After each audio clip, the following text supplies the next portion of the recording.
right, Leo, take it away. Good evening, good gentles. Welcome to a special edition of the Chatelain's Corner. Tonight we bring you a fireside chat about the founding and early history of our beloved Shire of Mountain Freehold.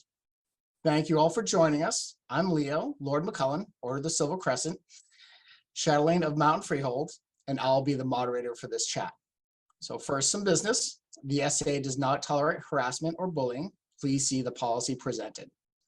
The session is being recorded for posterity, so unless you are a panelist, please keep your microphone muted. Please feel free to ask questions on the sideboard chat, and we'll get to things as we can. So tonight we're scheduled to about 8:30, and if the chat is going well, we can extend it a little bit. So now let's welcome our panelists for tonight. Thank you all for joining us.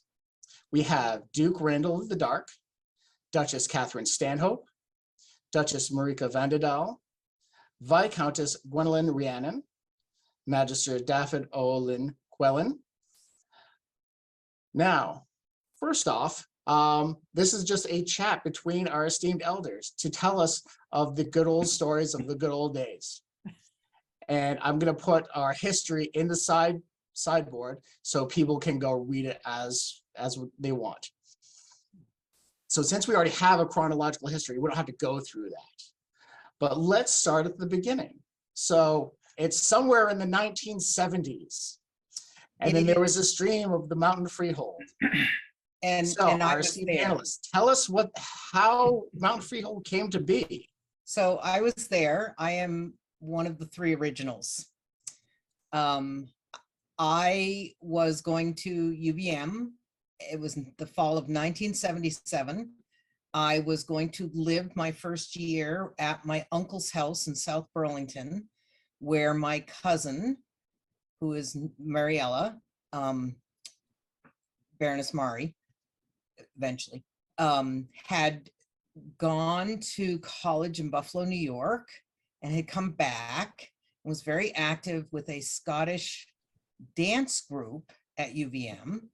And she wanted to bring the SCA that she had found in Buffalo to Burlington. So she had two people who were from her Scottish dance group. One, I believe his name was Peter, and I'm trying for the life of me to rack my poor old brain.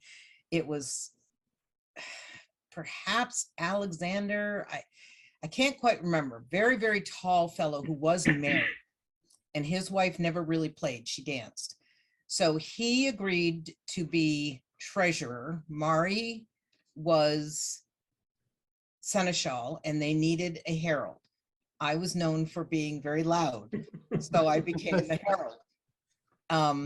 And then in this, I believe December, could have been January, we went to, I believe, a Barony of Carolingia event and went ooh and ah over all the thingies. And then in the next spring, started gathering more and more people and doing demos at UVM.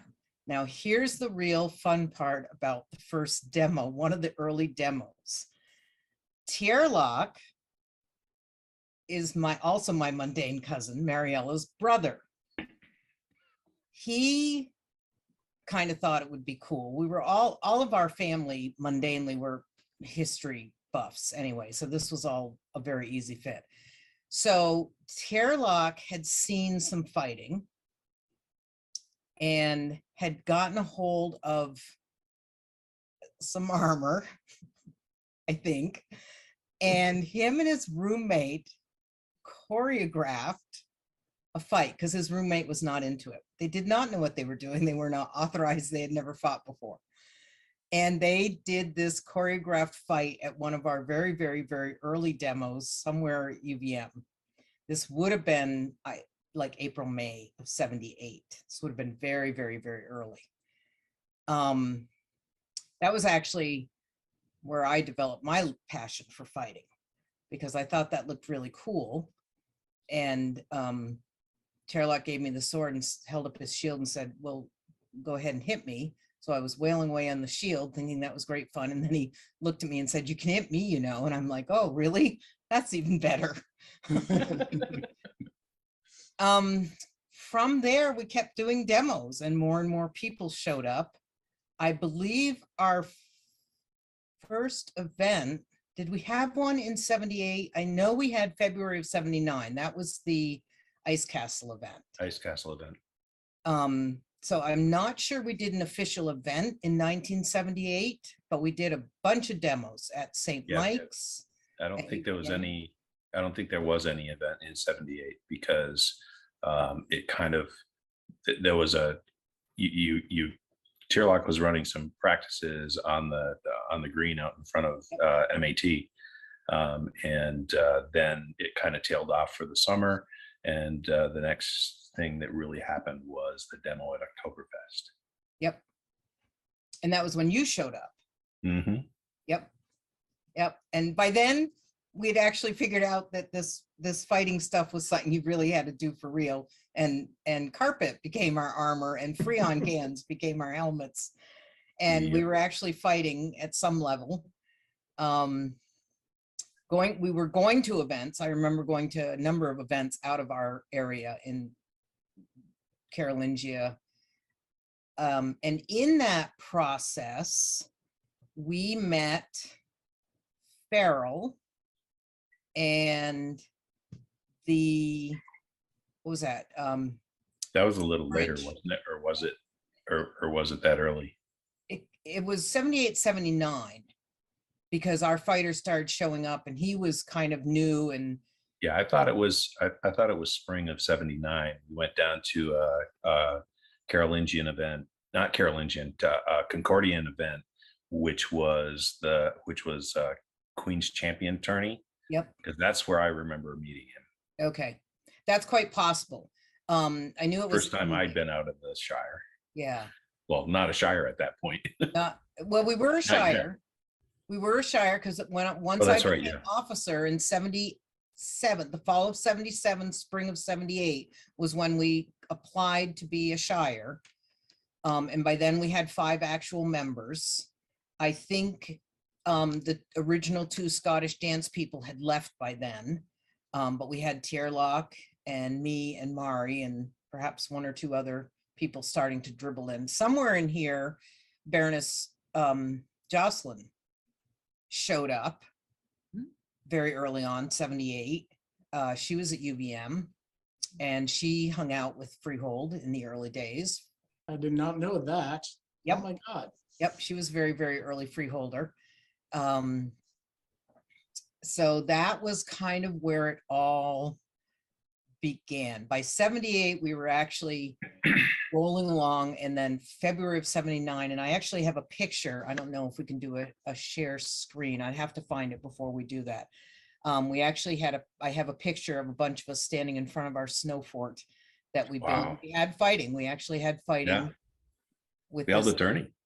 Yeah, we held a tourney, and it was the Ice Castle, I guess, was the name of it. So you guys built a castle and had a tourney at the castle? Yep. Yeah. In the archives, February 1979, the Freehold's first feast is held. Ice tourney, feast, and snowball fight. Yep. That would be it. Let me see if I can find this. And is that where Gwen started our tradition of dancing barefoot in the snow? That may be a rumor. I think that's a rumor, but yes, barefoot in the snow was a competition that happened many times. It was a thing we did at Yule Feast later on too. Mhm. Yeah. I know I have this picture. For some reason, I'm not finding it. Well, I will find it at some point. Yeah, feel free to post those types of things, or share them other times. So the founding is back in the late 70s. You have your first tourney, your first feast, and then you guys start growing from a shire, growing into a barony back into the 80s. Is that how it went? We were a very active shire for a long time. We had a lot of people. We had some running jokes because even though we we've went, got you a novice. Yep, that was our first joke. For a long time, royals, nobody from out of kingdom, Nobody came to us. We were so far north, and you know, a little nothing group. And so we were getting fighters, but we couldn't authorize them unless we went out of the area. So because back then you had to have a marshal from outside your group, Right. as the second marshal to do it. So we had to travel out in order to get authorized. So finally, Alfwine and Aristorm became king and queen. So when would that have been? Early 80s? Winter of 81, 82, I think. Yeah. So they were our first pointy hats. We had this thing about pointy hats didn't like us. So anybody with a pointy hat they were above us. We were not worthy of them. And so Alfwine, we've got you a novice. We had a whole bunch of fighters that wanted to be authorized, and they were very good fighters at that point. And so he dreaded that when we would bring novices for him to authorize, It because was one of the early ones. yeah. And he might have come to our group after he was knighted, before he became king, I think. Oh yeah, he did come up. He did come up before he won the crown. Yeah, and so he had Alfwine, we've visited got you a novice, he dreaded that Mhm. because people like Randall were the novices. So and members of the chivalry don't like losing to novices, especially on authorization fights. especially in authorization fights. And he lost a good percentage of them. Yep. And then Farrell started coming up, and Farrell was connected with von Hallstern, and he dragged Siegfried. And Siegfried had some squires, and then there were a bunch of men-at-arms, and then Farrell brought two of his students, Turlo and Takichi, and Manfred and Magnus. Those are the four young men that were all the, hot up and coming of the out of Shire group that would come up, and we'd have some raucous times. And then we would go down to Barony Beyond the Mountain for events. And the day after, we'd have these massive fighter practices on the green. So we'd go down Friday night, go to the event all day Saturday, crash at someone's house Saturday night, stay up most of the night, and then Sunday morning put on armor and fight for hours. And that was when it was Mountain Freehold, and the weresheep got really seen outside of the northern New England area, because we'd go down there and hook up with Farrell's boys from Bridge, and then whoever else was hanging out and about, and we'd have these massive practices. Arnwolf Was from the Connecticut group. Yep. And then the sheep would come down from Carolingia occasionally, but they didn't show up all that often. No, Southern New Hampshire occasionally. We had a bit of a rivalry to start with. Became the best of friends afterward. Who was it? Some of them who were from New Hampshire, because that was the closest group to them to fight. Right. And Alfwine was originally from Carolingia too. So yep. So there was a natural there was a natural join there. And that was fun. Was it who names? I'm losing names of That's the my problem. sheep. I want to say. Well, I know who was active in the 90s, but I'm not sure who Some was of the active same, that early. Most of the same ones. Eric Lamson, Thorgeir, Olson. He moved out to Springfield. Ralph Gunnarsson. And that crew.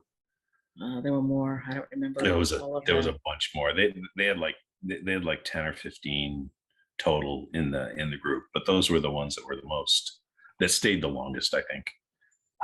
Okay, I don't think I can post this picture, but if you do, if someone can share my screen, you will see the picture of the ice castle. I can make it so you can share your screen. Okay, now I've got to figure out how to do that. There should be a little tab. Let me close Yep. that. All right, here we go. Share screen.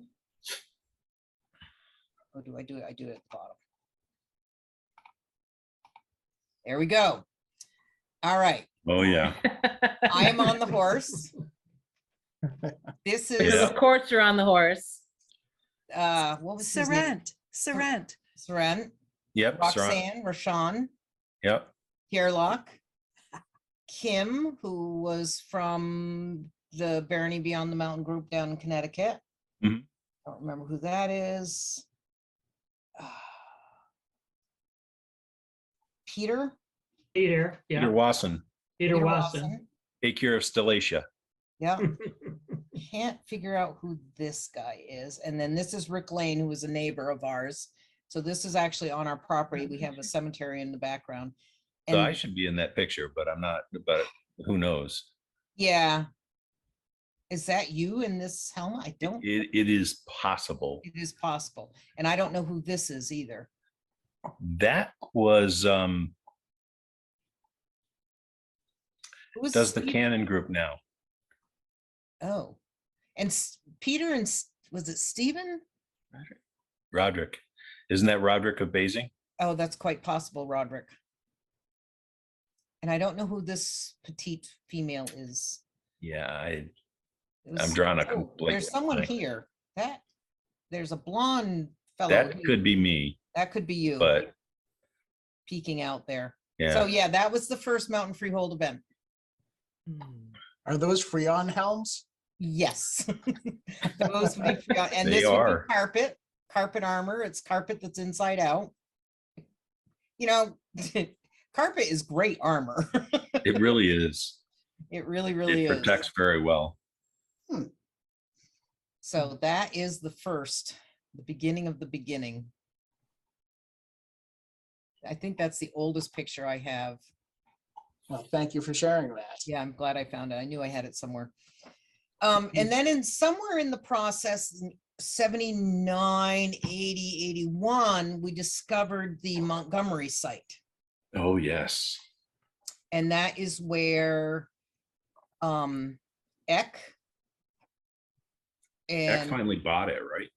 they did buy it and they've since now sold it. I don't know if they've sold it, but they've left. Hmm. And that was a cool site. It was up somewhere in Mount Mansfield, Montgomery, Mon- Vermont. And Montgomery. it was this old hippie commune that got half built and fell down, and we started having events up there. Yeah, and I it had- was basically a stone manor house. I was, I think I was seneschal at that time. And in order to get permission to use the property, the owner, I had to track down the owner through the city clerk, and the owner was actually living in Florida at that time, whoever, was holding the deed to the property. Mhm. And I wrote a letter and explained what we wanted to use it for. Did we have permission to go and, do our thing? And once he understood what we wanted to do, he thought it was fantastic. He said he couldn't think of a better use for it, and we could use it with his blessing. So we had a beautiful site, and he never charged us for it. So And there were a lot of describe- problems. Can Go you ahead. describe it to me? So there was this stone manor house. What else was there? A little tower called the Dove We Cottage. called it the Dove Coat. That's where And it was Marieke nicknamed, and I usually hung out. it was nicknamed the Pigeon House because it was built with pigeons. There There was was the caretaker's cottage. There was the caretakers, caretakers. and again, none of these were intact buildings. Yeah. There was And a something grassy. that was kind of like a smithy off to one Yeah, side, yeah. but Yep. it was shop. also It was a Yep. shop. rough. There rock. was a building with a cement floor. The roof had already fallen in, and we used that for dancing. It was a nice flat surface for dancing. And there was a grassy area with a wooden fence around it that was we usually did the fighting inside of there. Yep. And one of the notable, David can tell more about this, but in front of the feast hall, there was what used to be a fish pond, and it had kind of gone empty, but it was a cement bowl with moisture at the bottom. David, tell what we did with that. So one of our early fighters, Ken Wolf, not Marieke's Ken Wolf, a different Ken Wolf, now Sir Ken Wolf, very Saxon, very valiant, great fighter, terrified of newts and frogs. So we held a tourney up there at Montgomery Manor, and the prize was going to be a pie. So I actually crawled down the well that was in the center of that fish pond. It was pretty much empty, but at the bottom there were a bunch of newts and frogs. And I crawled down there and collected this bunch of newts and frogs, and Ken Wolf's betrothed at that point, Sinjafu, put them inside the pie shell alive. She had cooked the pie shell, put them in there alive, and Ken Wolf won the tourney. And so he got the pie. And at the feast, we presented him with the pie, which he, as the frogs and the salamanders started to pour forth. We had some crazy times. We did a lot of We couldn't do any of that stuff now. It would be so against, all the SCA liability rules. Yeah, they wouldn't let you go down the well. No, they wouldn't let me crawl down a well now. Yeah. We did a bunch of Shire birthdays. That's why our Shire birthday was always in September, in the fall, because that was officially when we became a Shire, I think that was when we started the process, was that fall 77. How long did it take from like you guys deciding, like applying to become a Shire to actually becoming Shire? How long did that take? We were a Shire the next year. Yeah. Yeah, 78. It wasn't that long because we had, by then we were a college campus. We were kind of bursting. We used to do fighter practices and dance practices in one of the gyms. Southwick. Southwest. Southwick. Yep. Yep. Occasionally over at St. Mike's would do things. Yeah, and what was the other college? The Trinity. Trinity College. College. We used to use their gym too. Yep. So That's was how we hooked Ruth in. right. That's right. Ruth and by then my cousin John, who was also a relative, related Marielle and Tierlock, and they ended up becoming a couple. So there were a bunch of us, many of whom are still around, but not all playing in the SCA anymore. Because Roxanne is still around. She's down in Massachusetts. And she was studying to be a linguist, studying Gaelic, and ended up going to Scotland for part of her schooling. Couple of years. So the early 80s were, we were happening. We did a lot of demos. We did a lot of events on colleges. We finally broke into Middlebury and did a big event down there, a May Day event. At one point, we did a dance demo on Church Street in the early 80s. Yes. And we got photographed, and we were on the Vermont state map for many years. And when the handout map, they used to go at the... We used to do caroling. Yep. When they used that to was have when Church maps. Street was not called off. That was before Church Street was closed to traffic. Right. Yeah. Yep. And then we used to go places. So, as I say, when one of our favorite events to go to as a group was the Black Rose Ball Down in Bridge. down in the bridge. Very quickly, the freeholders were not looked upon fondly. So we were often told to go dance in the very back of the hall, because when we would practice dances like the peas brawl and things like that, they developed different characters. And the horses brawl included much neighing and stomping about. And Hole in the Wall, which is a lovely pavane, became Hell in the Hall and was done at about double speed. And we would go down there and we were so proud of ourselves because we knew the dances, we thought, and they didn't like us very much. We were a rowdy bunch. We definitely took the wholehearted part of Our fun. dancing was a contact sport. Yes. All And the there's fighters one- danced. Marieke knows the dances better, but there's one where you lift the ladies in the air and Yes. you're Clench supposed your to wench. gently Clench your elevate wench. them into the air, and we would just hurl them up into the air and let them come down however they best come down. So Black Rose Ball was a favorite of ours, but we were not a favorite of theirs, I think. We used to help,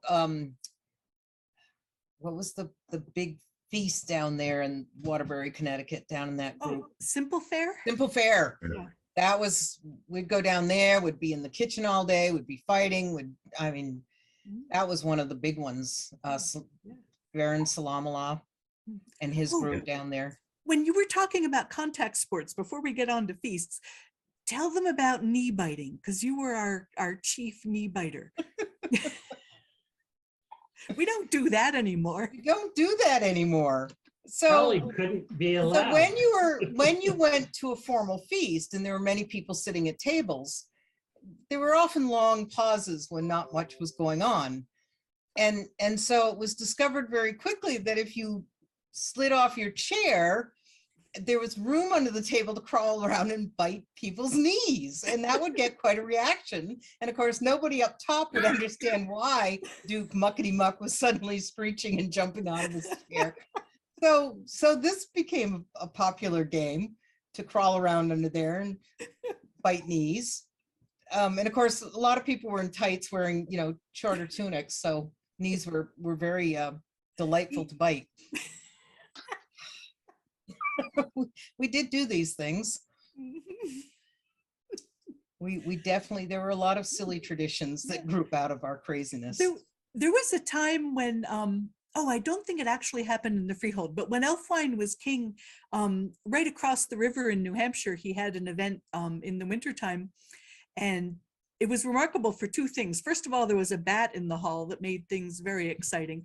But also, he commanded that there be a snowball fight. And on practical grounds, because we didn't want to really trash the church where we were having the feast inside, we did an indoor snowball fight with ping pong balls, and it was hysterical. We were chasing ping pong balls all night. So New Hampshire went through a couple of growths and spurts, and at one point Aristorm and Elfwine, and Revathud was the group that we connected with the most, and did all sorts of things with them. And as I say, they had a couple groups and changed names, and craziness ensued. They were a lot of fun to hang out with, but there were really no. Go ahead. I have a memory of Revathud. Yeah. So that was the Dartmouth group. It Yeah, was we Hanover, had Dartmouth, yeah. Basically a UVM centric group, it was UVM affiliates, and then the Dartmouth group. So there was a little bit of rivalry. And we if were you the know- only two SCA groups until Yeah. the main. They were close, yeah. Yeah. Yep. So if any of you know the geography over there, there's a bridge that goes from the Dartmouth College across the river into Vermont. So for many years, we had this ongoing rivalry where we would make these clay balls and we would meet in the middle of the bridge and bust each other's balls. Up near So Norwich. there was rivalry, but we were also really tightly affiliated Yeah. because there was nobody else around. And Right. Harold von Auerbach was in that. I mean, Yep. he goes that Yep. far back. He was with He goes the that Riva. Absolutely, yeah. Yep. And Alfwine was always close with our fighters. He was the only white belt for many eons that even got affiliated with mountain freeholders. Farrell did, but he was not a shiv at that point. Mhm. And Farrell was without question for the fighters, the heavy fighters. And this would have been starting 79, 80. He really is what got the heavy fighters of Mountain Freehold on the map. There's no question about that. He mentored us and would come up to our practices and come to our events and get us to go down to their events and get practice. The only reason people like Randall and Tierlock would go to some of these feasts was because there was going to be a huge fighter practice the day after. Oh, let me insert a note there because that's kind of funny. Mad Dog of Frisia. Farrell the Mad Dog of Frisia. Yep. At one point in the 80s, I was cooking a feast in the pouring rain up in the islands somewhere. It was just, we thought it was going to be a beautiful event and it just rained and rained and rained. But I was trying to cook a feast over an open fire. I had a big pot of stew going. And Farrell was there and the fighters couldn't fight slop. And I nearly emptied the pot over his head. I was so mad at that point. But when the time came, he ate his bowl of slop and was happy for it. Very much so. Yeah, back then, Farrell used to, he'd travel down to New Jersey and fight with Siegfried and his boys, learn some new things. And then the next week or the couple weeks later, he'd be up in Freehold and, exchanging information so that when we went down that direction, we wouldn't be surprised by any of that stuff. He was really responsible for a lot of the development of our fighters. Oh, you, me, and Tierlock wouldn't be who we are without his influence. And along with him, of course, came all the other rabble. The hangers-on. The hangers-on. Everyone he traveled with. Jump in the car, let's go. And back then, there were very, very few women fighters, but the few that were somehow he was connected with a couple of them and they were nuts. And somehow they'd be attracted to him and usually his girlfriends, and he'd throw them in armor and so there were some crazy times there. But Farrell always was an alley cat. So yeah, he was. But yeah, there's and I have to say, and I know certainly Mountain Freehold did and still does, and I'll talk about some of the stuff a lot more than just fighting. But back then, fighting was the visual thing. And there's no question that Randall and Tierlock and some of our other fighters really put Freehold on the map. Because when they started going out to things and were showing up and Freehold would drag 10 fighters down to something, a war, and there was no question that we started getting on the map with that. On the other side of that, though, for the non-combatants, we were always very active with our dancing and the art stuff. And then I don't know how, and people ask me, how'd you get into cooking? I honestly don't know, except for my mother cooked. I never took cooking lessons. We hardly ever used cookbooks, but I really got into cooking. And I really got into enjoying autocrating. And I would even go over to Enrivathud and help them autocrat and run feasts. And that, when we started really hosting events, and I had a thing I did as an autocrat, everybody got a pound of meat per person over 3 courses. But every individual person, there would be enough meat in the feast for a pound of meat per person. Now the fighters would eat a pound and a half and regular people would eat a half. So it all came out perfectly fine. And so Mountain Freehold got a huge reputation for being some of the best feasts around because you never went hungry. And that was a big thing back then in the old days. You'd go to a feast, you'd pay your $10 and you'd sit there waiting for more bread and cheese because the food would never get to you. Yeah. And Freehold started really making a name And then one day I said to Marieke, okay, now you can do a feast. And she's like, oh, I couldn't possibly do that. And lo, another star was born. Well, thank you. You do have to share with us about pig malfunction, though. Yeah. That happened a little later. So we got a little bit of more history, I think, to merge in here before pig, because pig malfunction to me was the beginning of the end Yeah. for a whole lot of things. That was certainly the beginning of the dark times in Freehold's history. Oh, man. But before that, we started growing cantons. Mhm. And after the Middlebury event, and the connection there was my brother was a farmer, so he had a chunk of land. So we used to do events down there sometimes on his property, camping events. And my brother also was a contra dance caller and would go to contra dances. And one day I was down in Middlebury to contra dance, and these 3 people came in. I thought, boy, they look awfully familiar. And they were wearing tunics and, you know, clothes that weren't really what you'd see at a normal contra dance. And so I went up to him and I said, are you in the SCA? No, but we want to be. And that was Brian. And what was his name? That Roxanne hooked up with Brian, and there were 3 of them. And I can't remember all Yep. their names. 'Cause- Yep. Oh, Yeah, Wolfman? exactly. Anyway, Wolfman. they ended up creating the canton in Middlebury. Yes. And that was in early 80s. Mhm. That was before I went down to Brattleboro. If you guys were doing cantons, were you guys a barony by that point? Ooh. No, not but a yet. huge shire. Yeah, we had just a lot of people, you know, so I think even at that time, what the requirements for a barony was like 25. And we had like 40 or 50 people Yeah. in the group. For a long time. And they weren't so strict. You could be a shire with little divisions inside of you. They didn't Yep. have that. The rules were different, a little more flexible back then.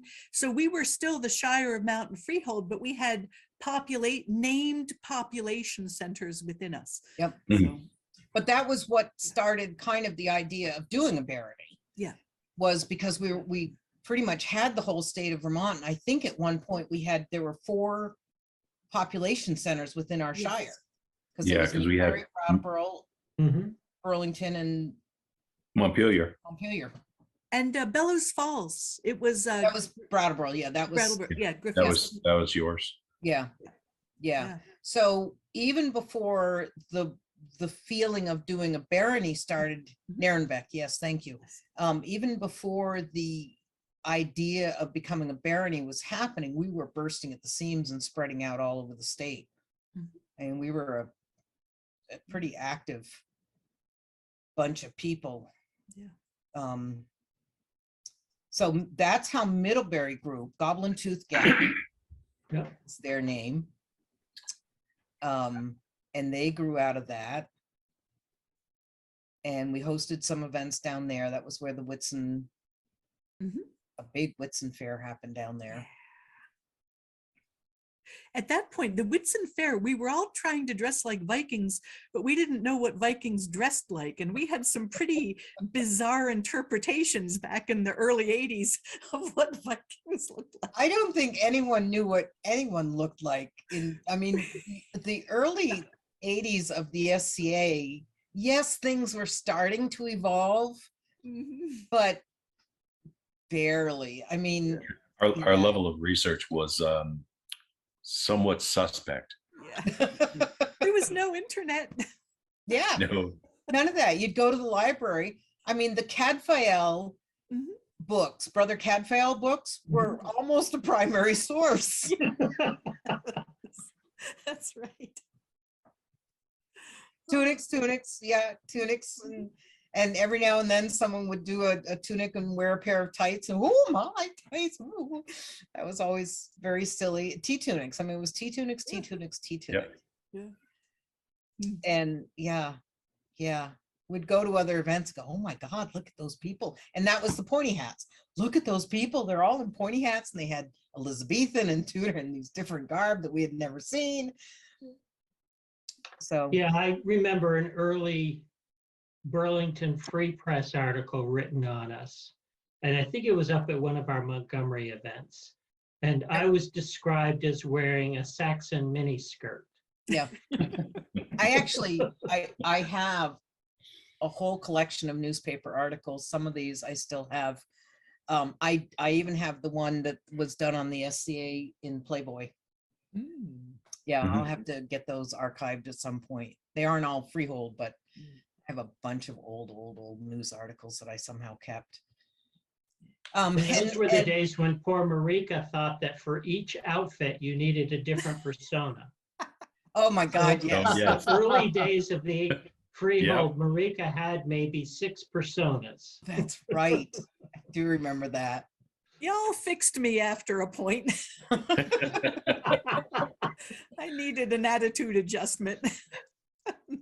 You know, Oh yeah, figured Melanie of Dove Keep. Albreda just wrote that in the Yep. comments. Yeah, Melanie of Dove, I remember that. was it. yeah. So circling back around 1982, I think we probably caught up to about that. Yeah. Um, So when did we go? What year did, I mean, Pennsic 10 was the first time that we went to Pennsic. and that was as a before group. we were Barony. Yeah. Yeah. A Yeah. few people. Mariella went to Pennsic 9 with a Right. couple of other people, but Yeah, I Pennsic know. 10 was a lot of us. Yeah, I know that we had plans to go to 9, but Mhm. but we had a bunch of, like, half the people who were thinking that they were going to go had car trouble and couldn't Yeah. make it. So Yeah. That was that the year of Eric the Dead? Yes. Yeah. Believe it or not, in those days, you could take Shire monies and buy things. So they bought this wreck of a van that was Eric the red. Van. That's Yeah. right. And we called it Eric the Eric Red. And I think a bunch of people went to Pennsic in that. Yep. And That was at 10. Yeah. that was a 10. Right. Okay. Yeah, and there was So- like 6 or 7 of us crammed into Piled. this thing with all of our stuff. It was probably not inspectable. So Pennsic 10, the main battles were no longer being run there, but the champion battles were still run on Runestone Hill. No, the main battle was still run on Runestone Hill Was at it 10. Pennsic 10? Yeah, I yeah. thought we had bursted out at that point. No, there I was- guess you're right. it was still there. So Still so there. we brought 10 fighters from Freehold to Pennsic 10, and they decided that was 5% of the army. Yeah. And the Woods battle that year, it was, I don't know, compared, I haven't been to a Pennsic in years, but that Woods battle was hysterical. So the mid-realm, one of the tactics way back then, there were roads through the woods, and that's where the mid-realm and their allies fought, was along the roads. And so Mountain Freehold, with this little squad of 10 and Farrell and Turlo and Takichi and a couple others, were like, God, The Beaver know, Trail. Mid-realm's up on the hill up there, and they're starting to make a break, and they're going to come around. We're going to cut up this hill, and we're talking a steep slope with trees growing on it, and flank them. Well, we did. We ran up this hill with trees on it by pulling ourselves up the tree, and we came in their flank. And I'll never forget, one of their lines was, "Where the hell did you guys come from?" We pointed at the hill. That's not a hill, that's a cliff. And then they said, "Where the hell are you from?" Out in Freehold. Yeah, we This is that was- just a mild slope. At which point we mild then slope. blasted we off moved, the other side. we hustled up that hill. We were up that hill in a minute flat. It was not a shallow slope. Rocks. No, it was pretty steep. Doesn't look nearly as steep these days. It's funny how that happens. So along about 82 was when we started talking barony. Oh, we Yes. became a barony in 81. I just saw it here in Okay. the records. So In late 81, we were recognized as a barony. you're finally recognized. Yeah. And we were huge. Yeah. We were bursting at the seams. We were going to events. We were, had fighters. Randall was starting to enter into crown tourneys. Tierlock was known for a beast with his polearm by then. Yeah. you know, we were definitely had made a name for ourselves up in the northern region. I had graduated college and was finally heading to my first job, which was going to be in Bellows Falls that fall of '82. And Roxanne, who was Mari's other very close confidant and friend, was heading to Scotland that fall.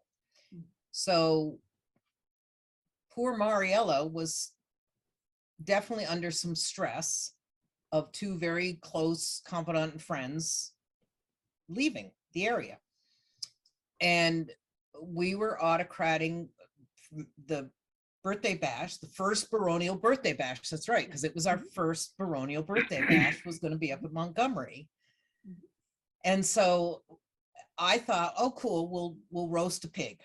So I'd gone to a local farmer at Spring and I said, I want a pig. Okay. And we're going to butcher it and roast it on spit in the fall. Great, no problem. In that summer, we had finally hooked up. We were, as I say, going more and further afield, and a group from way out in Western New York reached out to us, and they were the Norselanders. Mhm. And they Oh were a my. big Viking, you know, they definitely were embracing the barbarian. They were a ton of fun. They were a ton of fun, ideals. So they were going to come to this event, and we had the big pig roast. Now, at that point, there was some difficulties in Montgomery, and the site was pretty rough, and the road up to it, you really couldn't drive up anymore. So we had to have people parked down on the street, on the road. And at that point, we had been at that site a couple times a year, and some local yahoos had discovered that and were starting to do vandalism on the cars. So we actually had to have people stay down at the cars and make sure people wouldn't get slashed tires, because it was kind of unpleasant. So, you know, there were people down by the cars, not being able to play at the event the whole time. We had melees and all sorts of things going on. So Friday night, we all haul up to the site, and I have this pig who had gotten hung and was 6 feet long, 300 pounds. This was not a little pig that I was going to roast. This is a massive creation. And it was cold. So we get this huge fire pit going, and a couple people were involved in roasting the pig and setting it up. And so early the next morning, sunrise, you know, we're trying to set this pig up and get this done. And the pig is too long for the spit. So we have to cut the pig in half. All right, so we do that. We'll figure, fine, we'll just get the other half cooking Saturday night into Sunday. So we cut the pig in half, and it's on the spit, and we're all out fighting. And I wasn't in armor at that point, I guess, because I was kind of running the event, making sure things would happen. And the Norselanders were there, and Freehold was there, and they're all running around fighting. And the field sloped away from where we had the fire pit going. And so there's lots happening and lots of rowdy behavior going on, and people are off running in all directions. And suddenly I hear, oh no! And I'm like, uh-oh. And I turn around, and the pig has fallen into the spit. One half of the spit fell down. So the pig is now halfway in the spit. And I'm like, oh my God, we need big, strong people. We need people with gloves. And the herald who was to feed, yes, David? Probably. Yes, runs out into the field, and at the top of his voice goes, "Oye, oye, pig malfunction." And I turn to look in that direction and suddenly have this horde of fighters charging up the hill towards me. And I'm like, oh my God. And I go running off, and they rescue the pig and get it all set up, and off they go to fight again. So that's where pig malfunction came from. And the pig continued to cook. Well, one of the things the Norselanders like to do was create campfires and jump over them, because, you know, they were Vikings. Isn't that what Vikings did? They got drunk and jumped over campfires and stuff. So we had the fires set up. Oh God, the boat. Mhm. Boat. Oh, someone had a boat Yes. and it was falling apart and they couldn't keep it and they didn't want to just let it rot. So they hauled this boat up and we were going to burn the boat because they wanted it to go off in a ceremony. Oh my God, I forgot about this part. So we had the boat set up in that cement pond and created a fire pit so we could burn the boat. That was Saturday night of this fun event. So everyone's drunk, everyone's partying, everyone's having a good time. We had barrels of water because we knew this was probably going to be a silly thing to do. Well, then the Norse guys started jumping over the fire and running across and having a great deal of fun. They would throw their knife into the fire and then catch it, try to like get it as they went through the fire too. There were stunts they were doing like that. Yep. They were having fun. Yeah. Was it smart? No. Is it what we did in the 80s in the SCA? Yeah, pretty much. Well, it upset a few people. And with her two confidants leaving and the event getting out of control in her eyes, Marieke had pretty much a breakdown and thought we were all against her and we weren't listening to her. And we were taking the shot. She was Baroness by then. Mhm. And that was the beginning of the times of trouble. I promptly went down south to Brattleboro and Bellows You ran Falls away. and started a canton down there. So Well, we had there- great fun. There's a bit of background. So that Sunday morning, she called a moot at the Yes. event. Yes, when we were all everybody- hungover. Everybody was hungover and pretty miserable, and she wanted to read us the riot act, and Yep. we weren't really in a mood to receive it. And in a way, she was right, but It had gotten a little out of control. yeah, I can Nobody see was her- hurt. Nobody I caught can on see her fire. point. But that was sort of how we got into the tradition of not having moots at events. Yeah. Because Right. here we were, the freeholders were off in one corner trying to do serious business and very angsty, and all of our guests and friends who we'd invited to have a good time were kind of on the periphery saying, what the hell's the hell's going on here? It was a very awkward situation. I do not think it was well handled, but And people started leaving during Yes. this. yeah. Yeah. And we had the other half of the pig roasting because we were supposed to be up Yeah. there Sunday night still. I guess Monday, it was Labor Day It weekend. might have been Labor Day, Yeah, yeah, so Monday was a Yeah. holiday. So people Yeah. were supposed to spend Sunday night up there. yeah, Because the other half of the pig was on the spit. yeah. We managed to cook most of it. I don't even know what happened to that damn thing, but it was huge. I think a whole lot of it got left in the woods at some point. Yeah.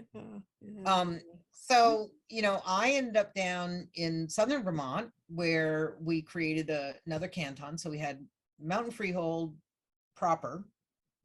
We had Goblin Tooth Gap in Middlebury. We had the group Narenbeck or whatever they were down in Brattleboro. No, Narenbeck was in Montpelier. No, Narenbeck was Burlington, and Griffin's Keep was what the Brattleboro. Brattleboro Bennett- named Bellows- yeah, themselves. Yep, Griffin Griffin's Keep Keep. and Goblin Tooth Gap. And then I don't know what the Montpelier people, that may have They- been they- where They were in transition at that point, but I think they were soon to become Hazelden. Hazelden, Yeah. that's right. I Hazelden, remember that. yeah. Yep. Yep. And things percolated along, but I now am kind of out of the loop because I'm down in southern Vermont having fun with my little group and going to events and went to another Penzic, and the next thing I know, Everything Marty is exploding. Yeah, things exploded. How did things explode? So Well, I would back up just a little bit. One of the things, the points that happened at the Montgomery event, as I remember it, was that Marieke had decided things had gotten out of control and the event needed to be closed. Right. Needed to close it down, everybody go home. And a bunch of people were like, no, we're here for the weekend. We're going to continue. And so that, I think, was one of the points. Yeah. Yeah. And she was That- neither autocrat nor seneschal, Correct. but she was Right. the Baroness. Was the right? But she was the Baroness. I was autocrat. You were seneschal, Marieke. Yeah. And So- to put a little history in it, when we became a barony, it was essentially agreed upon by all of the freeholders that the Baroness wouldn't really have any power. Right. That it was a figurehead, a really nice thing that we have done for this person who helped us grow to what we are. Yeah. Yes, and it And- was an honor, we were thinking. I mean, we all Exactly. thought of it as a really cool thing. Yeah. Yeah, And somewhere along the line, in her mind, she became the ruler. Mm. And well, we're all a bunch of freeholders. freeholders from way back, and did not really accept that very well, or at all. None of us had pointy hats, and all of us thought pointy hats were bad. Yeah. Well, crowns never came up north, so I went down and did up north. So, and as I say, mundanely, I know that there were some personal things that were, when I look back later, very troubling for her. So it was just a difficult time. They moved up to Northeast Northeast Kingdom. Montano Northeast Kingdom there. Where they started the Montano group Yeah. briefly, but yeah. Yeah. She and Between him and their between six she cats. and him and their cat as the and the third cats.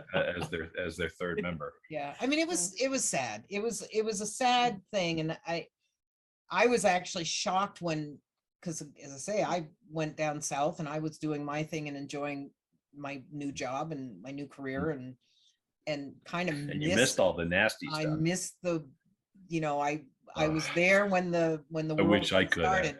Yeah, but I missed the whirlpool, and the next thing I know, we're petitioning not to be a barony and to be a province, and Yep. all this Yeah. stuff going on. So it was definitely difficult times, and Yeah. growing. was so We were frustrating. young. I We think were, we did not handle ourselves in the same way we might today. God, No. learn from those lessons, one hopes. We Our might have interpersonal been a skills. little more understanding today. Yeah. Little. yeah, yeah.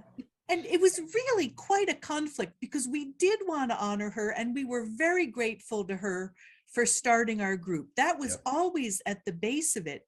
Yes. But she was asking us to be something we weren't and asking us to behave in ways that we didn't. She sort of expected a retinue and she expected honors, and we just weren't that in the wasn't mood. us. Yeah, That well, and just I wasn't remember us. at that mood being Yeah. like totally, the things she Yeah. was saying, I'm like, what? Yeah. Wait, no, none of that happened. What are you talking about? Yes, Yeah. the fire got out of control. I'm sorry, but Yeah. the things she was saying and the accusations were so left field, Yeah. and I think that made it So- harder for us to empathize. And there was another incident that I think, because I was seneschal at the time, it really struck home with me. The group in Hanover, the Anrivathud group, although I think they were called something else by then, wanted to have an event on freehold territory. Yes. And in those days, there was no clear mechanism. It was just kind of by agreement. Oh, it's fine with us. Go ahead. No big deal. Mhm. So she found out about it and wrote them a very aggressive letter about how they were invading freehold territory and that it was an act. I mean, she wasn't play acting. I mean, she was just furious that they were messing with her territory. And that, we had to settle, I as seneschal had to kind of settle all the ruffled feathers and stuff. But the fact that she was taking personal affront at something that was really so innocent and friendly, we were all invited to go to the event. It was no big Right. deal. I remember that. Yeah. yeah. Yeah. And it was a sad split. I look back at that sadly, but I also wasn't stuck in the middle of it. And on the other side of that, a few years later, that was when I found out that they really wanted a crown tourney in the northern region. That's when I said, damn it, we're having it in Mountain Freehold, was to Yes. try and Yes. move forward and patch and Mhm. resolve, because I mean the kingdom got involved with you can't have a barony without a baroness. I mean there was all sorts of paperwork and huffles and shuffles and Mhm. messes happening, and Yeah. that was Yeah, what it was, and there really weren't very many, if any, provinces other than the crown province of Utgard. Right. So changing from a barony to a province was a kind of a new thing that the board had to grapple with and finally allow us to do. Yeah, well, we had a document that we weren't splitting off from the kingdom. We weren't trying to be a crown province. We wanted to just be a barony without titular Right. heads. Yeah. Because that was what Mountain Freehold from the very beginning. Mhm. You got to look at the whole. First of all, we were called Freehold. That actually raised some eyebrows on the kingdom level, because a freehold owes no allegiance to anyone.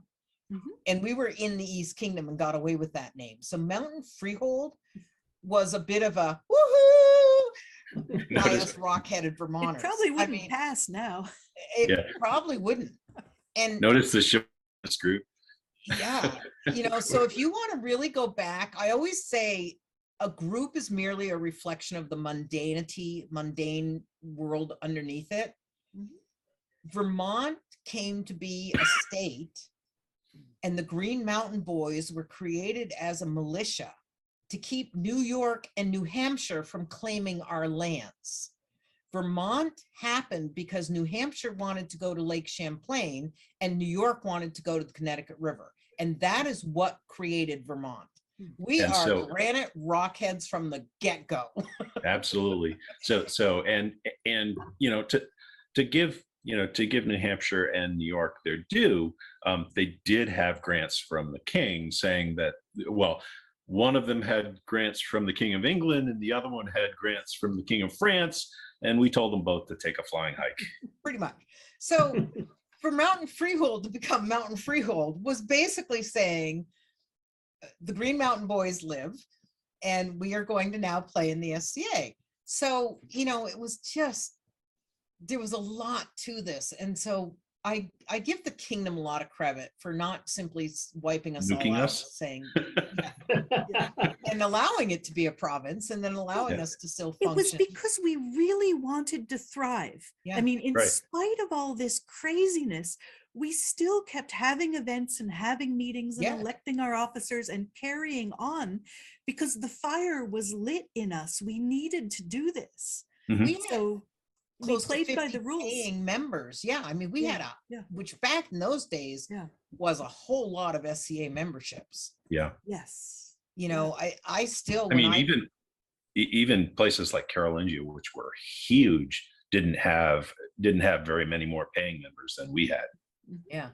Mhm. Yeah, and we were no longer just a fighting Shire. No. I mean, yes, the fighting, was still, Freehold was still a force that people liked to have on their side, but we had expanded way beyond that at that point. The arts was coming along. I still autocrat. I would go to other groups and autocrat their events or do their feasts for them. I did a bunch of feasts in the New Hampshire group. I would help in the kitchen on various feasts, and so Mountain Freehold was definitely an entity, and I think the kingdom didn't want it to disappear and allowed us to grow. And as I say, that was one of the reasons I pretty much single-handedly, when I found out that they wanted crown tourney in the north, they really wanted. Now, in the middle of this, there was a group starting up in Quebec. So we had a few of these French Canadians up there going, hey, we found the SCA. We don't know what to do. We don't know where to play. And they dribbled down to Freehold because we were the closest group. Yes. And that if- was happening in the early 80s. If Ken Wolf Just were to- here, he could tell you because he was one of the founding members of Dragon d'Ormont. Yes. And Yeah. Tierlock took how many? We of used to go up there Yeah. for a couple of years or many years, Yeah. and up to up to their events and up to their Well, Quebec. we went to some Quebec their events. fight practices. It was It Yeah. was huge. So when the kingdom, East Kingdom really, really wanted a northern region crown, so this was 85.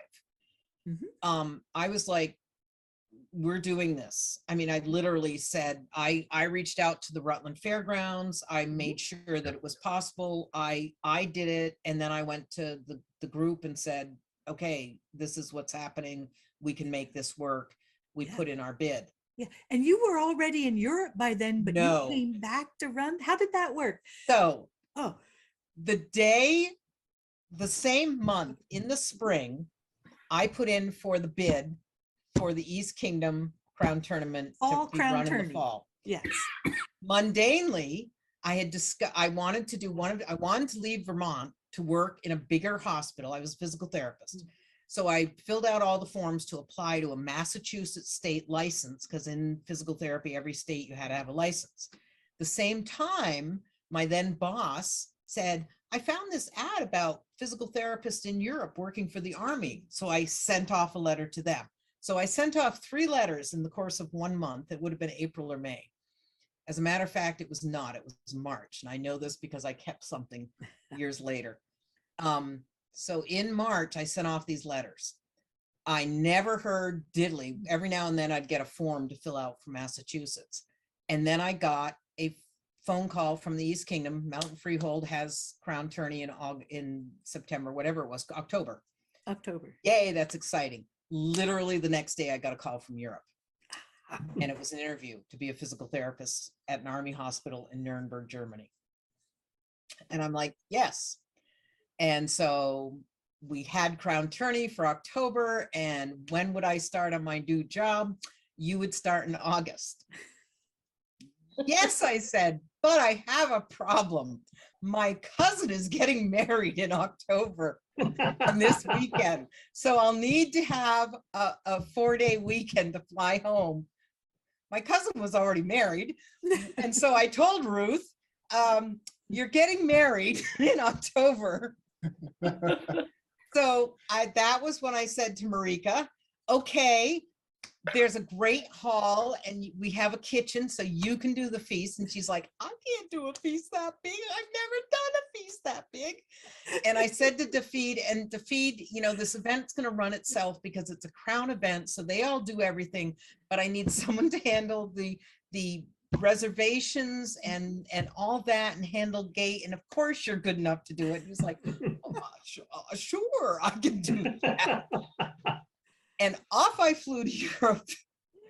And again, the event runs itself, but the worst of it was we had an indoor site for fighting and the weather was right on the edge of crappy.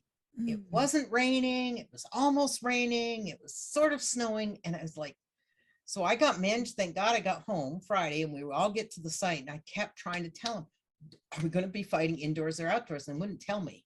I'm like, and so I said, we're fighting indoors. It was like very annoying. I think Farrell was the marshal, Earl Marshal at the time. 85, he would have been. Yeah. Yeah. And the finals, it was this dude from California, from the West Kingdom, Ronald of Wilmot, and Randall in the finals. Yeah. So the No. king and queen were. No, I wasn't in the Siegfried and Wanda. finals. You weren't in the finals then? Nope. He took me out of the semis. Okay, who was in the finals with them? Berengar. Berengar Hinraldi. Oh, okay. And go ahead, Marieke. Yeah, the king and queen were Siegfried and Wanda. Siegfried Yes. and Wanda. And we in Vermont are not used to that thick New Jersey accent. And they had court several, they'd been king and queen several times. This Many was not times, their yeah. first Yeah. This go was round, their third. Yep. their Yeah. third. But I just remember cracking up. They were giving court in this. They sounded like the Sopranos. It was very hard to take them seriously. oh, They call were- so-and-so up to court. Yeah. Yeah. They were great though. They were great. So we actually had camping at that event. It was an overnight event. Not very many people stayed and camped, but a Yeah. few Because people it was did. cold. It was cold. It was cold. Yeah. And Most of them came back to my house. I Yeah. was there. I slept in a tent on Friday night and I slept in my car on Saturday night. Oh. And at that court, that's where Tyrlock became a master at arms. Yeah. Yeah. before the tourney started. Before the tourney started, Before yeah. he started. Yeah. Yeah, he didn't fight. Because No, he did fight he did. really, really poorly. Yeah. Well, that's what happens when you do that. I think it went out in 2. He did. Yeah. He Oh. was like, he went out and his first swing literally comes from high guard and swings and misses and goes all the way down to the ground. And he's standing there looking at his opponent going, oh, this is gonna suck.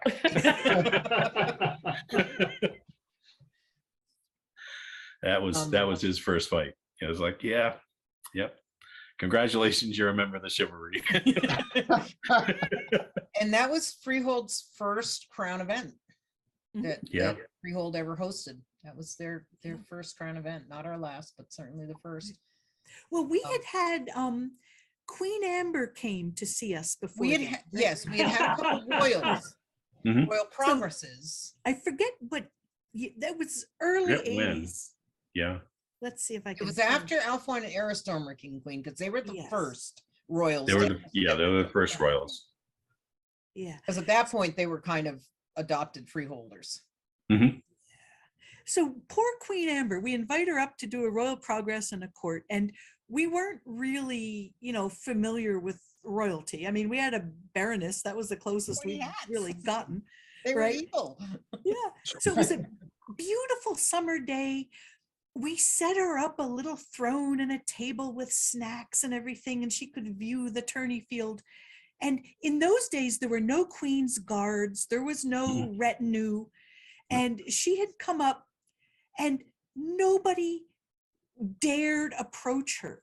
And she was there alone in that little chair for like 5 hours before anybody ventured up to ask her if she needed more water in her goblet or something. It was crazy. And then we had the feast, and we totally relaxed. It was like a switch was flipped, and she was wonderful. I think there was even knee biting at that feast. It was really good.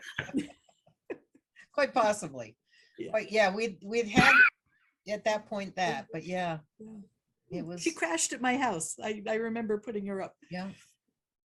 Back in the days when that's what you did, you crashed at people's houses. Yeah. Yeah. Yeah, I'm just reading that comment that, wow, that's not a good thing. That was the crown up in Malagentia?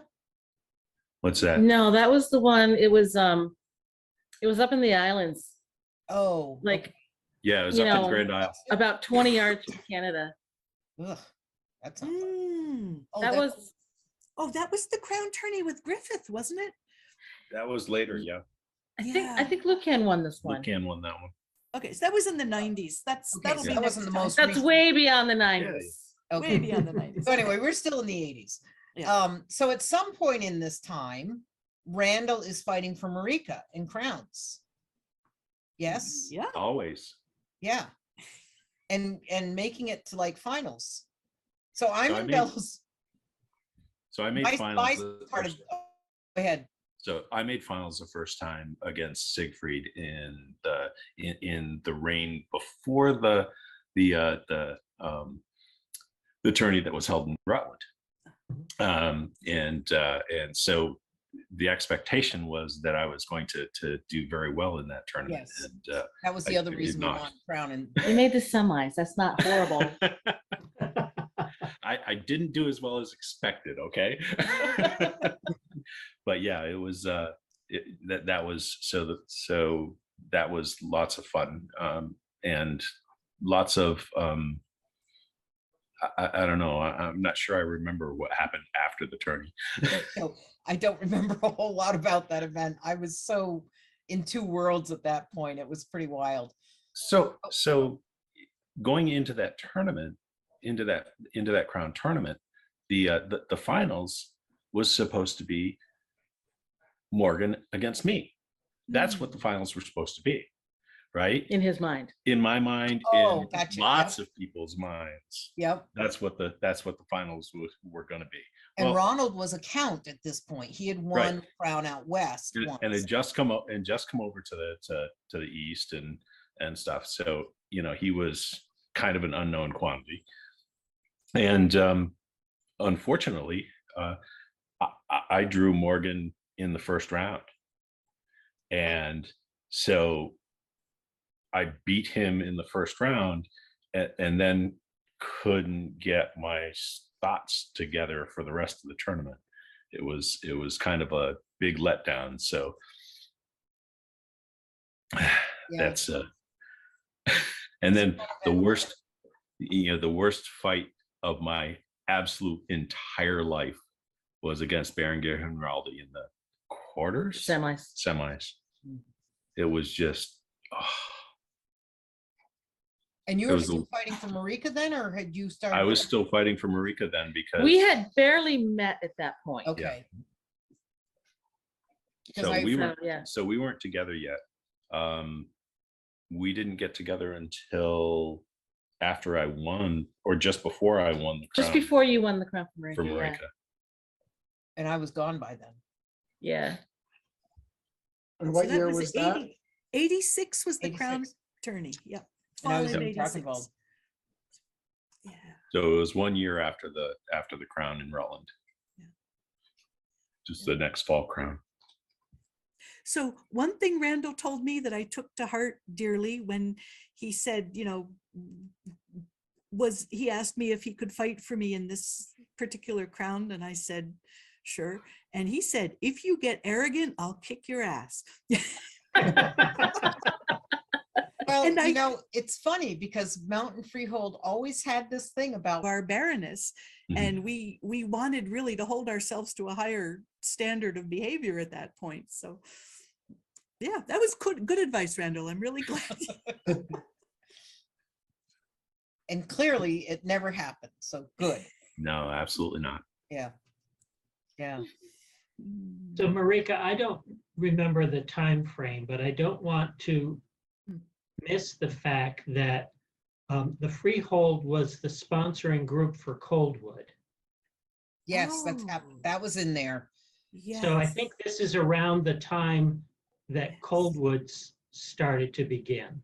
Yes, late 80s. Yes. Yes. Yeah, when Stephen and Grandchamp moved up to New York. And Plattsburgh. I think that happened just as or just before or right around the same time I went to Right. Dragonwald. I mean, there was some stuff going on in Plattsburgh at the time at the Air Force Base, because that's when Kaishaku was in. But that was before Coldwood actually developed. I have here in the Chronicles in July of 88, the Canton of Narenbeck sponsors, not the Shire, but the event, a Northern Region war practice at Coldwood in Peru, New York. So that's July 88. Yep. So it sounds like that was an early one. Yeah, and I think that happened actually at Stephen and Ellen's farm. Ah, that would make sense. I remember I didn't go to the Coldwood events for years because I thought, oh, they're just fighting events. They're just fighting. Why should I go there? Silly me. And then I found out what I've been missing. I still haven't been. I'm very sorry I haven't, but it's just never been in the right place at the right time to make one of them. I've always been on the opposite side of the state. It's like a 6-hour drive. And it's magic now. Yeah. It's magic. Yeah. But Coldwood started before 88. They were a group there before 88, because that was happening, as I say, just before around the time I went to Drakenwald. They were Falcon's Keep before they were Coldwood. Gotcha. Yeah. Or Falcon's Bridge, something like that. Falcon something. Yeah. Falconshire, I think. Thank you. That Falconshire, that sounds right. Falconshire. Yeah. Yeah, my point being that for this area of the country, even though we're a shire, the little Shire Mountain Freehold, we've had tentacles out into a lot of established groups. There's no question about it, because Montreal, the Dragon de Dormant would not have happened without Freehold supporting and fighting and being there. And I think New Hampshire would have, and of course Maine evolved, because I remember at the Whitsun Fair, a bunch of people came down from Maine to that event we did in Middlebury in the 80s, because we kept saying, they called us. I remember we were all at someone's apartment and someone called at about 11:30 at night. hi, we're the group from Maine and we're lost. And we're like, oh my God, the maniacs are lost.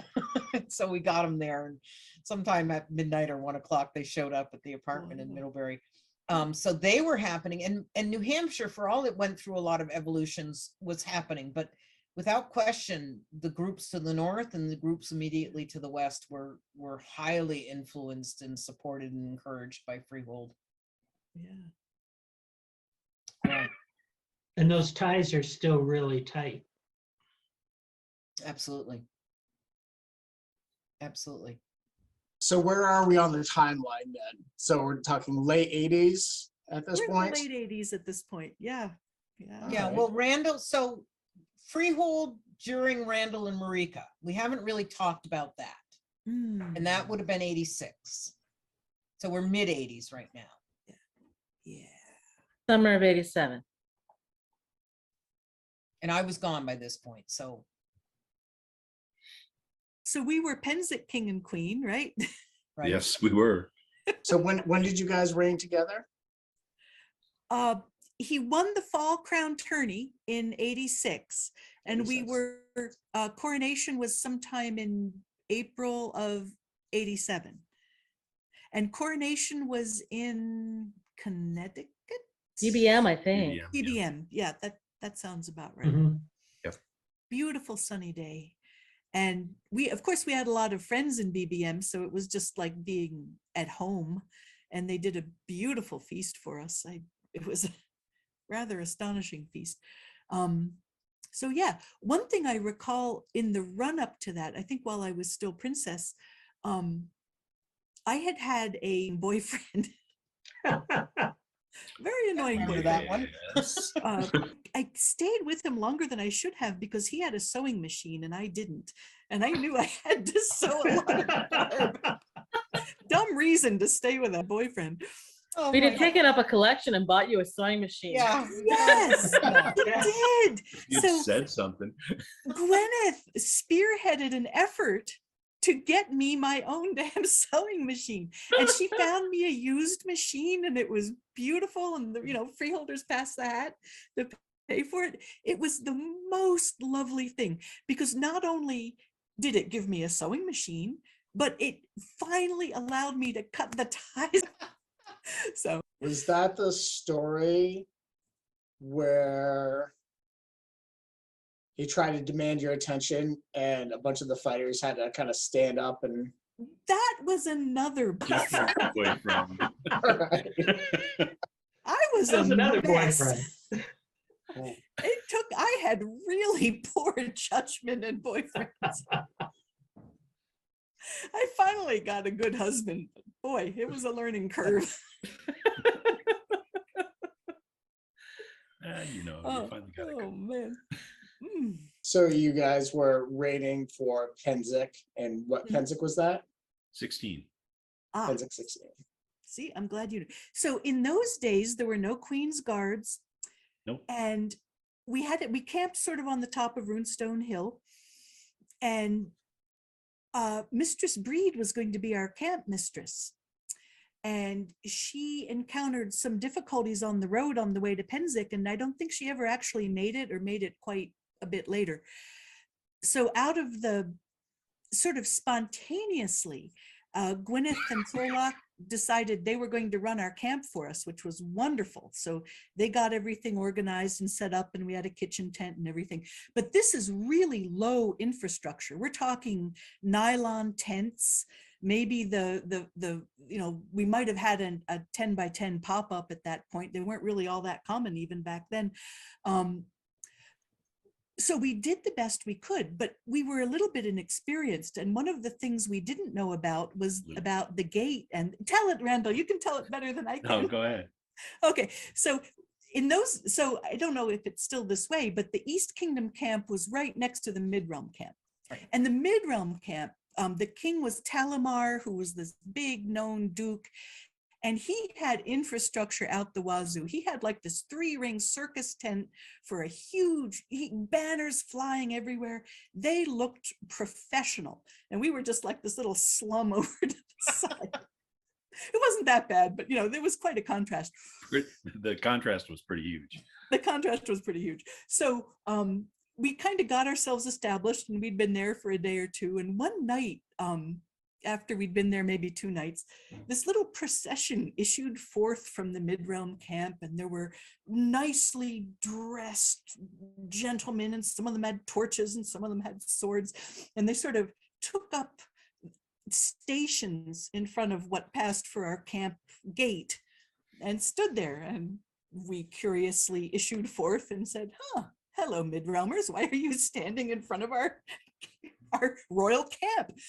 And one of them had been delegated to reply that they were gifts from His Majesty of the Mid-Realm. Until we saw fit to guard ourselves, he would guard us.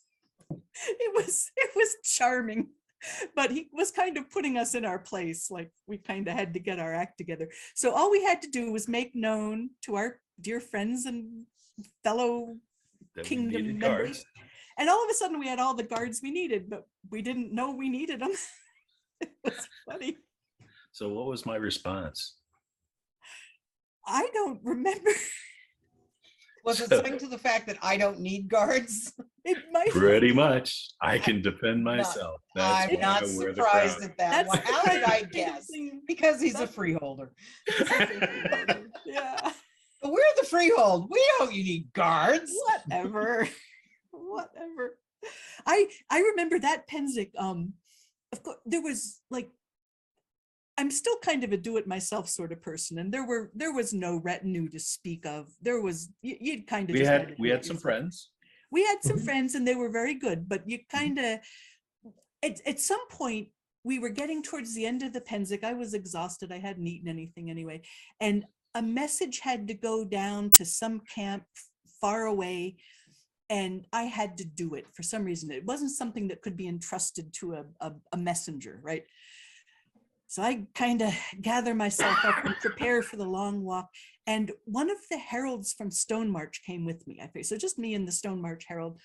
And at one point I was kind of going around a corner and feeling a little woozy. And I thought, I've got to stop for a minute. And I more or less fainted dead away. I just like would have hit the ground if he hadn't have caught me. And he put me in the shade somewhere and gave me stuff to drink. And I hadn't realized I just hadn't been, hydrating properly. And I more or less lost it.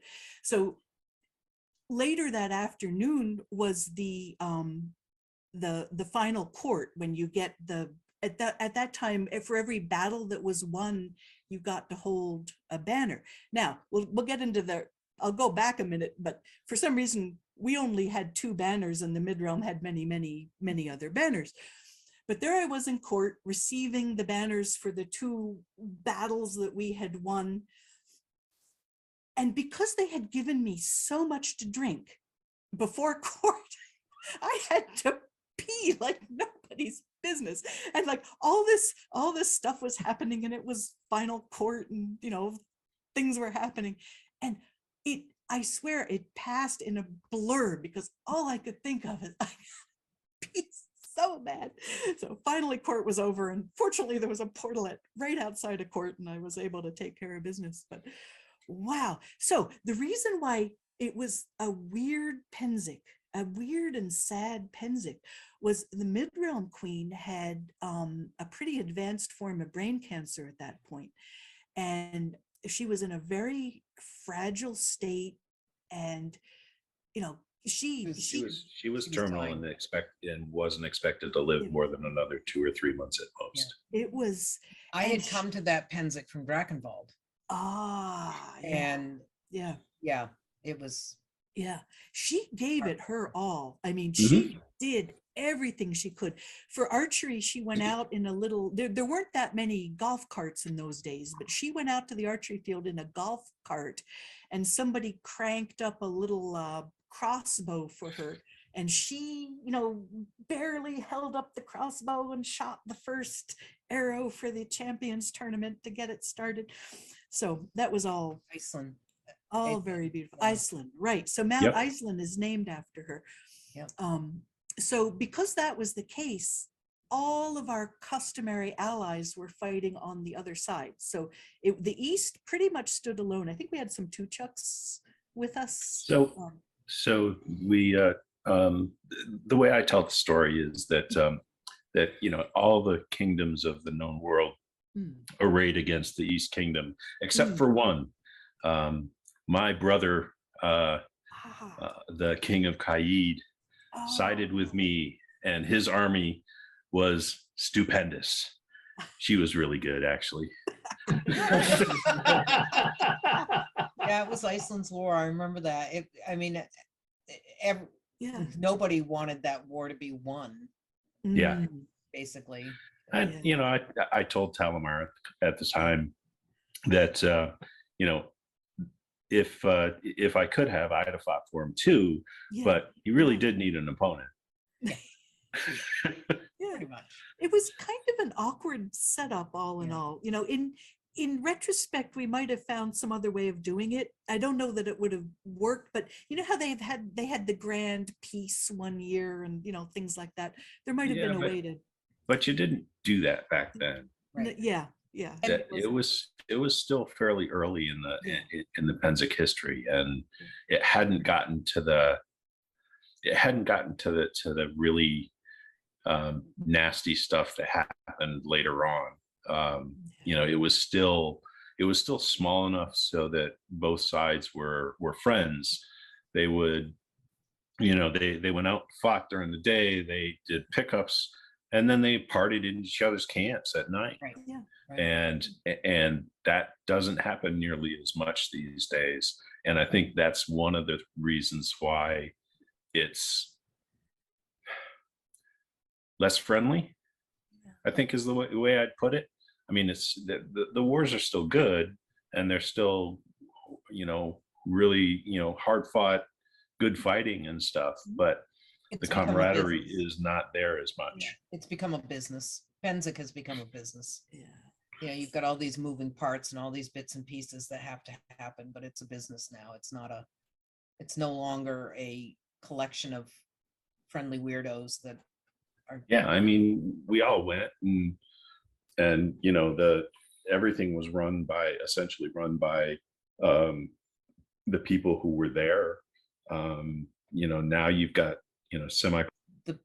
Back in the 80s, the SCA really was a bunch of people who were just nutty and kooky enough, but all loved history, who wanted to have a reason to get together and play at history. And yes, we've gotten much more sophisticated at our play, but the reason we joined and the reason we still do this is ultimately the love of history.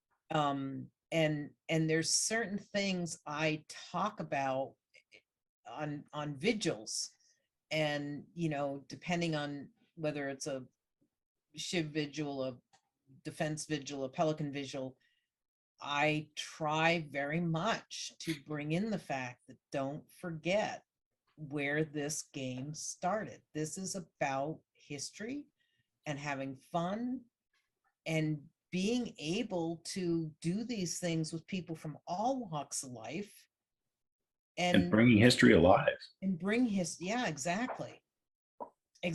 But it's something that I think these early stories, sharing them and people remembering the history and where we all came from, is a crucial, vital, important piece to this is what the SCA was. We were just a bunch of kooks that were fooling around and having a really good time and jumping over fire and throwing knives and drinking too much and dancing with spears. And Arnwolf with his and Arnwolf used to show up at every event. Farrell, I've got a new weapon. See if it will. I mean, I remember at one Penzic, and I think it was 10, and everyone's standing around because Arnwolf has created a mace that's going to be able to be passed. None of his weapons were passed. Ever passed. This was in the 80s when anything that passed. Oh my God, they were so dangerous. Just going crazy doing lots because it was Arnwolf. Because it was Arnwolf. And we've got to remember these. We've got to remember these stories and these, we've got to remember why Aislin's, battle, why it's called Mount Aislinn and things like that. We have to remember this and barefoot in the snow. Barefoot in the snow Mm, against Sir Alpine. And Sir Alpine. Yeah. Yeah. And I think that is a good stopping point for tonight. We have gone on a bit, haven't we? Oh, that's Don't the get whole all point of cards this. together. But we covered a lot of ground tonight, and thank you all for joining us and for reaffirming that this is why we do this. This is the story. It's all about the stories. It's about the connections, and this is why we do this. So this was really informative for me. Thank you for sharing all of your stories. It was so fun to hear all of this and to learn, about our history. So I think we're going to officially kind of close it down. If people want to stay on for a little bit longer, we can keep things open till 9, but we're going to stop the recording now. So before we do, thank you all to our panelists and for our administrative team of Lord Thomas and Lady Guðrún for setting this up. Thank you. Thank you. Thank you. Thank you. Yeah. And for everybody that joined us, thank you for joining us. And we hope you'll present a second history chat in the coming months and hope that you'll join us again. And as I'm fond of saying, please remember your ABCs, always be Chatelain. So from Mountain Freehold, we wish you a good night and happy holidays. Thank you. Thank you.